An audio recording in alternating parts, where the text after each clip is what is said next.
अगर तुम या मैं गलती से अगर एक पेड़ काट दिए ना तो भैया बन जाएगा केस। लेकिन यहाँ पर हजारों हेक्टेयर की जमीनें साफ कर दी जा रही हैं, जंगल साफ कर दिया जा रहा है, पहाड़ों को समतल किया जा रहा है, और जब इनसे सवाल पूछो तो भैया जवाब में ये बोलते हैं कि ये तो पॉलिसी के अंडर में आता है ना, तो ये तो लीगल हुआ। अगर एक गरीब अपने ही आसपास का कोई एक पेड़ काट कर 2 वक्त की रोटी खा ले तो भैया ये भी इनको हजम नहीं होता। 1 का 13 वो जुर्माना देकर बाहर निकलेगा, लेकिन ये माइनिंग माफिया और गवर्नमेंट उस पेड़ को भी काट कर अपना फायदा उठाएंगे, और उस पेड़ के नीचे जो भी पहाड़ है उसको भी काट कर अपना फायदा उठाएंगे, और उस पहाड़ के नीचे जो भी कोयला सोना चांदी जो भी निकलेगा उससे भी अपना फायदा लेंगे। तुम कुछ भी कर लो, जंगल कटने से तुम रोक ही नहीं सकते। कितना ही धरना दे लो, कितने दिन तक ही प्रोटेस्ट क्यों ना कर लो, तुम डंडे फंडे लेकर क्यों ना उतर जाओ, अपने सर के बाल से लेके पैर के नाखूनों से लेके अपने पिछवाड़े तक का जितना हो सके उतना जोर क्यों ना लगा लो, भैया तुम जंगल कटने से नहीं रोक सकते। कोर्ट से ऑर्डर मिल चुका है, जिनको ऑर्डर लेना था वो ऑर्डर ले चुका है, तो इसमें तुम कुछ भी नहीं कर सकते, कोई जंगल नहीं बचने वाला। इस मामले में तुम इसलिए कुछ नहीं कर सकते क्योंकि इसमें सब के सब मिले हुए हैं। ये एक अकेला बंदा कर ही नहीं रहा है, और ना ही वो अकेला कर सकता है। जब तक कोई नेता उसको सपोर्ट ना करे, जब तक अधिकारी अपनी आंखें बंद ना कर ले, जब तक पुलिस एफआईआर ना लिखे, जब तक कोर्ट ऑर्डर को घुमाया ना जाए, जब तक रिपोर्ट के साथ छेड़छाड़ ना की जाए, और जब तक घूसखोरी ना की जाए, तब तक ये एक अकेले बंदे की बस की बात ही नहीं है। अगर प्रोटेस्ट कर भी रहे हो तो कितना ही कर लोगे, कितने दिन तक कर लोगे हैं? पहले भी कई जंगल कट रहे थे, लोग तब भी सड़क पर उतरे थे, लेकिन कुछ समय बाद जैसे ही मामला शांत हुआ तो लोग भी शांत हो गए। वैसे ही अभी भी होगा, जब तक ये मामला चल रहा है तब तक लोग खड़े हैं, लेकिन थकने के बाद फिर शांत हो जाएंगे। अभी के समय में ये जो 2 गुजराती धरना सेठ बैठे हैं ना, वो आज के समय में इस लेवल पर काम कर रहे हैं कि अगर उनको आज के समय में किसी भी चीज की जरूरत पड़ रही है तो गवर्नमेंट उनको सामने से मदद कर रही है। फिर चाहे तुम्हारा घर ही तोड़ना क्यों ना पड़ जाए, किसी दूसरे बंदे की जमीन को ही लेना क्यों ना पड़ जाए नोटिस देकर, या फिर किसी जंगल को अपने फायदे के लिए इस्तेमाल ही करना क्यों ना पड़ जाए, या फिर कोई और चीज, वो सारी चीजें करेंगे जहां से उनको फायदा दिख रहा है। गवर्नमेंट और बिजनेसमैन ये हर उस जगह पर पैर जरूर पसारेंगे। अभी के समय में भारत की ज्यादातर जनता इन दोनों गुजराती धन्ना सेठ के कंट्रोल में है। क्यों? क्योंकि इनका पूरा का पूरा अंपायर इन जनता के ऊपर बिछा पड़ा है। इनका हर एक प्रोडक्ट, हर एक सर्विस हर घर में घुसा पड़ा है, जिसके वजह से लोग इनके कंट्रोल में हैं, जिसके वजह से इनका हर एक चीज पर कंट्रोल है। इसी के वजह से आज के समय में ये पावरफुल हैं। इन बिजनेसमैन और पॉलिटिशियन का बाल तक बाका नहीं कर सकते। क्यों? क्योंकि ये दोनों ही मिलकर काम कर रहे हैं, भारत के लोगों को तगड़े तरीके से लपेट रहे हैं। इसी की वजह से आप इनको छू तक नहीं सकते। अब अरावली का क्या मामला है इसको समझो। मान लो कि आपकी हाइट 6 फुट से कम है तो आपको जीने का कोई अधिकार नहीं, आपको खत्म कर दिया जाएगा। भले से आपकी हाइट 6 फीट से 0.1% कम है तो भी आपको जीने का कोई अधिकार नहीं। ठीक इसी तरीके से सुप्रीम कोर्ट में गवर्नमेंट के रिपोर्ट के जरिए एक बिल पास हुआ है जिसमें यह बोला गया है कि जो भी पहाड़ियां 100 मीटर के अंडर में आती हैं उनको अरावली का हिस्सा नहीं माना जाएगा, यानी उनको काट दिया जाएगा। भले से उनकी हाइट 99 मीटर ही क्यों ना हो, उनको रहने का कोई अधिकार नहीं। अब बताओ ये तुच्छ से इंसानी प्राणी तय करेंगे कि कौन सा जंगल का हिस्सा है और कौन सा जंगल का हिस्सा नहीं है, हैं? ये बताएंगे कि नेचर क्या है। अब यहाँ पर मेन बात ये आती है कि अरावली का ज्यादातर जो हिस्सा है यानी 90% से लेके 92% तक का जो हिस्सा है वो 100 मीटर के अंडर में ही आता है। सिर्फ 8% के आसपास का जो हिस्सा है वही सिर्फ 100 मीटर के ऊपर आता है, बाकी सब नीचे आते हैं। मतलब इनका मकसद पूरा पेड़ काटना ही है। बाकायदे इन्होंने बढ़िया तरीके से एकदम नाप जोख के फैसला लिया है ताकि हमारी वाली ही होनी चाहिए। मतलब यार इतने बड़े हो गए तो कुछ भी करोगे। अरे जब पेड़ ही काटना है, पहाड़ ही तोड़ना है, मकसद ही यही है तो भैया ये 100 मीटर वाली कहानी बनाने की क्या जरूरत थी? ये तो वैसे ही कर देते हैं। सारी पावर तो तुम्हारे हाथ में ये है, सरकार भी आपकी, नियम कानून भी आपके, जज भी आपके, मीडिया भी आपके, तो भैया इसमें जनता भी कुछ नहीं बोल सकती ना धरना देने के अलावा। अब यहाँ पर जनता को भी ये पता है कि भैया आप तरीके से समझेंगे नहीं, और आपको भी ये पता है कि जनता तरीके से मानेगी नहीं, इसलिए ये सारी चीजें हो रही हैं। अब इन सारी चीजों को करने से होगा क्या इसको समझो। अब इतने बड़े पहाड़ को काट कर किया जाएगा माइनिंग। ठीक है, माइनिंग का मतलब क्या होता है इसको समझो। माइनिंग का मतलब ये होता है कि इस पहाड़ को काटने के बाद इसके नीचे जो भी चीजें मिलती हैं जैसे कोयला, सोना, तांबा और रेत जैसी जो भी कीमती चीज मिलती है इनको खोद कर निकाला जाता है। इस प्रोसेस को, इस काम को माइनिंग कहा जाता है। ठीक है, जिससे उन माइनिंग माफिया, बिजनेसमैन और गवर्नमेंट इन दोनों को ही फायदा होता है। ठीक है, और ये चीजें उनको अच्छे तरीके से पता है कि इसमें बहुत ही कीमती चीज है। ठीक है, ये सिर्फ लोगों को डेवलपमेंट का पट्टी पढ़ाकर अपना फायदा देख रहे हैं, सिर्फ अपनी जेबें गर्म कर रहे हैं, इनको सिर्फ अपने से मतलब है। उसके बाद ये जो पहाड़ियां हैं इनको तोड़कर बनाया जाएगा सीमेंट, और सीमेंट की सबसे सबसे बड़ी कंपनी कौन सी है? एसीसी और अंबुजा। इन दोनों कंपनियों के मालिक कौन है? गुजराती धन्ना सेठ। तो फायदा किसको होगा? गुजराती धन्ना सेठ को। और गुजराती धन्ना सेठ दोस्त किसके हैं? देश बेचने वाले के, सॉरी चाय बेचने वाले के। तो फायदा इनका भी होगा। तो ये गवर्नमेंट सिर्फ अमीरों के लिए काम कर रही है। गरीब जाए भाड़ में। तुम मरोगे पॉल्यूशन से, तुम मरोगे पानी की कमी से, तुम मरोगे आंधी और तूफान से, तुम मरोगे रेत से। अगर तुम्हें इससे ज्यादा दिक्कत है तो भाग जाओ उधर से।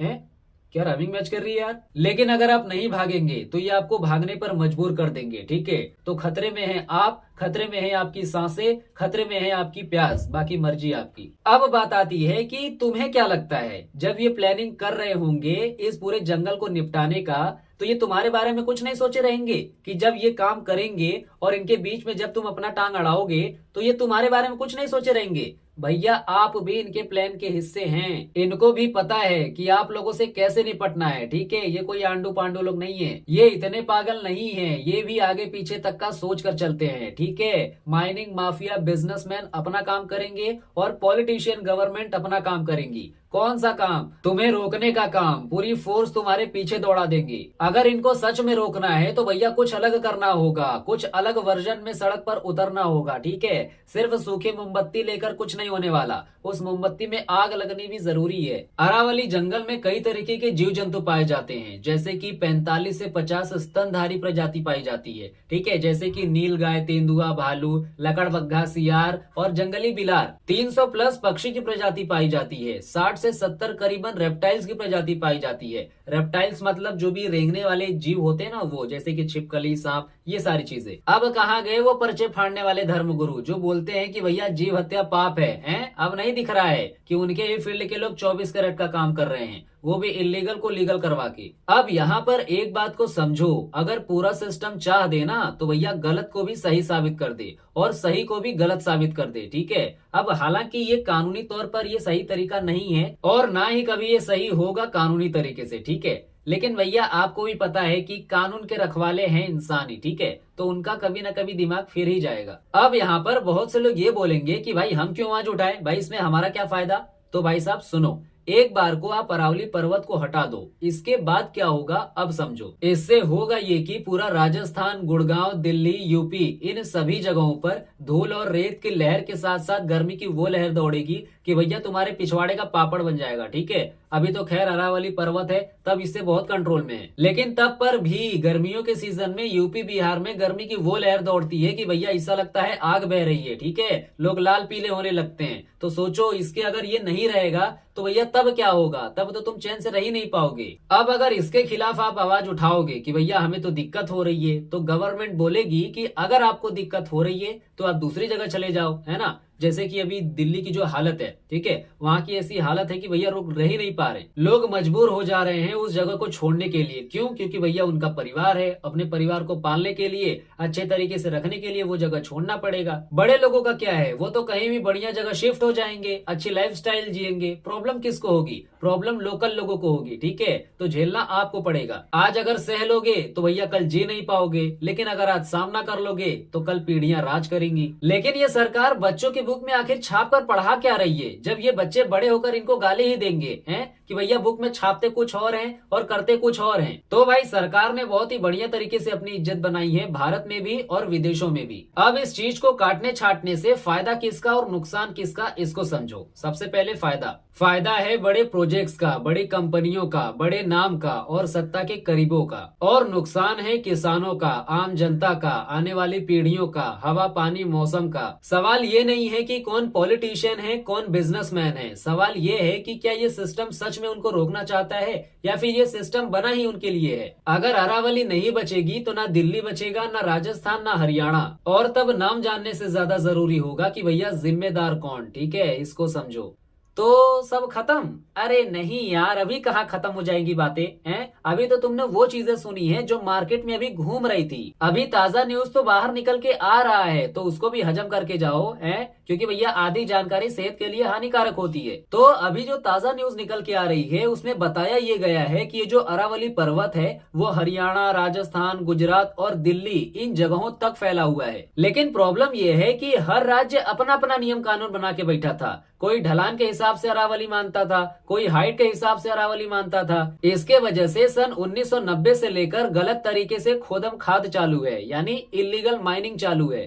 गलत तरीके से खोदम खाद चल रही है। लो बताओ, अब सरकार वन विभाग को अता पता ही नहीं है कि भैया इनके एरिया में गैर कानूनी काम चल रहा है, गलत तरीके से माइनिंग चल रही है। बाकी हर जगह तो बराबर इनका डिपार्टमेंट घुस जाता है, लेकिन यहाँ पर पहरा नहीं दे पा रहा है। खैर छोड़ो यार, कितना ही अच्छा ही कर ले इनके बारे में। तो अभी के समय में घमासान युद्ध इसलिए छिड़ा क्योंकि सुप्रीम कोर्ट ने नवंबर में एक जजमेंट दिया, ठीक है, कि भैया ना तो तुम्हारी चलेगी और ना तुम्हारी चलेगी। इस अरावली पर्वत को एक ही तरीके से समझा जाएगा, ठीक है। और वो 100 मीटर वाली कहानी चिपका दी, जिसके वजह से भैया जनता पगला गई। जनता सोची कि भैया अब तो सब खत्म है, हर जगह ये खोदम खाद चालू कर देंगे, ठीक है। इसके वजह से इतना बवाल हो रहा है। अब हालांकि ये सब भी सही है, लेकिन कोर्ट ने भी कहा है कि जब तक कोई बढ़िया सा प्लान तैयार नहीं हो जाता तब तक भैया ना तो कोई नया कानून बनेगा और ना ही पुराने वाले को रिन्यू किया जाएगा, ठीक है। तो इनके हिसाब से ये सब झोल झपाटा गैर कानूनी खोदम खाद को रोकने के लिए किया गया है। अब भैया ये बातें कितनी सच हैं, कितनी झूठ हैं, कितना इस बात को घुमाया जा रहा है, ये तो ऊपर वाला ही जाने। टॉप के ऊपर वाला नहीं, उसके नीचे वाला और हमारे ऊपर वाला, मतलब बीच वाला यार, समझो। तो अभी के समय में रिपोर्ट के हिसाब से जो भी चीजें दिखाई जा रही हैं, जो भी चीजें बताई जा रही हैं, लोग उसी पर बात कर रहे हैं, ठीक है। बाकी आगे चलकर कौन सा खेल ये खेलेंगे हमें नहीं पता भाई। और सुनने को ये भी मिल रहा है कि खोदम खाद अभी के लिए रोक दिया गया है, लेकिन फिर वही बात, कब तक रोक लोगे?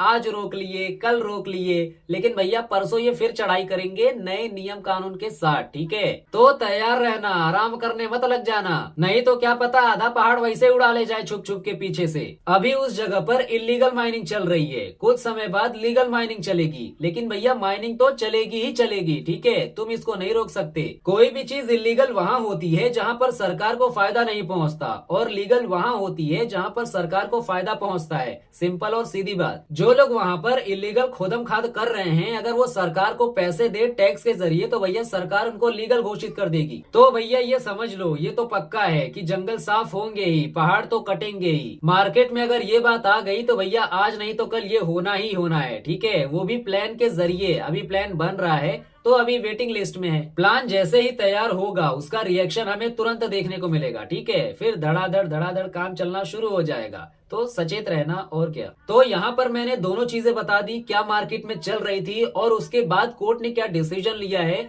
इसके बारे में भी मैंने आपको बता दिया, ठीक है। अब इन दोनों में से क्या चीजें अप्लाई हो रही हैं, अभी फिलहाल के लिए तो जो कोर्ट ने बोला है वो चीजें अभी अप्लाई हो रही है, ठीक है। लेकिन मैंने जो स्टार्टिंग में और आधा वीडियो जो मैंने कवर किया है, वो भैया आने वाले समय में वो चीजें कवर होंगी, ठीक है। वो चीजें होनी तय हैं। तो मेरे हिसाब से आपको सारी चीजें ऊपर से लेके नीचे तक, दाएं से लेके बाएं तक सारी चीजें आपके खोपड़िया में घुस गई होंगी, ठीक है। बाकी हमारा वीडियो यहाँ पर एंड होता है। फिर मिलते हैं हम नेक्स्ट वीडियो में, तब तक आप हंसते रहिए, खेलते रहिए और मुस्कुराते रहिए।